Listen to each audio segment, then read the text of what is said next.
சேலம் ஆற்றில் நகராட்சி குப்பைகள் கொட்டப்படுவதால் நிலத்தடி நீர் மாசடைந்து வருவதாக சமூக நல ஆர்வலர்கள் குற்றம் சாட்டியுள்ளனர். கடலூர் மாவட்டம் பன்ருட்டியில் நிலத்தடி நீருக்கு ஆதாரமாக உள்ளது கெடிலம் ஆறு. விழுப்புரம் மாவட்டம் மையனூர் என்ற இடத்தில் பிறப்பெடுக்கும் இந்த ஆறு பன்ருட்டி வழியாக கடலூரை கடந்து கடலில் கலக்கிறது.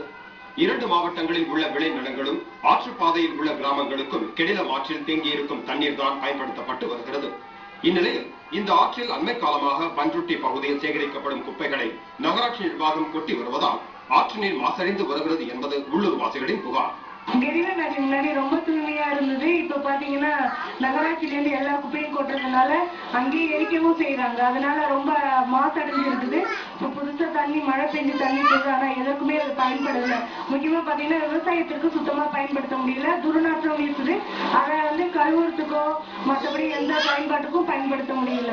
சுற்றுப்புற மாசுபடுது. அதுவும் இல்லாம வியாதியும் பரவுது. இறைச்சி மற்றும் மருத்துவ கழிவுகளும் ஆற்றின் கரை பகுதியில் கொட்டப்படுவதால் நாளுக்கு நாள் துர்நாற்றமும் அதிகரித்து வீடுகளிலேயே குடியிருக்க முடியாத நிலை ஏற்பட்டுள்ளது என்பது இவர்களின் ஆதங்கம். மழை நீரில் குப்பைகளும் கழிவுகளும் அடித்துச் செல்லப்படுவதால் வழியில் உள்ள ஊர்களிலும் நிலத்தடி நீர் பாதிக்கும் ஆபத்து ஏற்பட்டுள்ளது என்பது இவர்களின் ஆதங்கம்.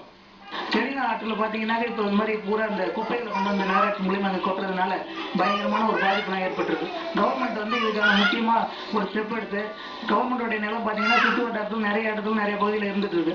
அந்த இடத்துலலாம் இந்த குப்பைகளை கொண்டு போய் கொட்டி மறுசுழற்சி முறையில் அதை சரி பண்ணி உரமா தயாரிக்கிறதுக்கு ஒரு ஏற்பாடுகளை செய்யணும். நிலத்தடி நீர் மாசடைவதால் பாசனத்திற்கு மட்டுமின்றி குடிநீருக்கும் பயன்படுத்த முடியாத நிலை ஏற்படும் என்பது சமூக நல ஆர்வலர்களின் குற்றச்சாட்டு. எனவே குப்பைகளை கொட்டுவதற்கு மாற்று இடத்தை தேர்வு செய்வதுடன் ஆற்று தண்ணீர் மாசுபடுவதை தடுக்க பாதுகாப்பு நடவடிக்கைகளையும் நகராட்சி நிர்வாகம் உடனடியாக மேற்கொள்ள வேண்டும் என்பது பன்ருட்டி நகரவாசிகளின் வேண்டுகோள். சன் செய்திகளுக்காக பன்ருட்டியிலிருந்து கண்ணதாசன்.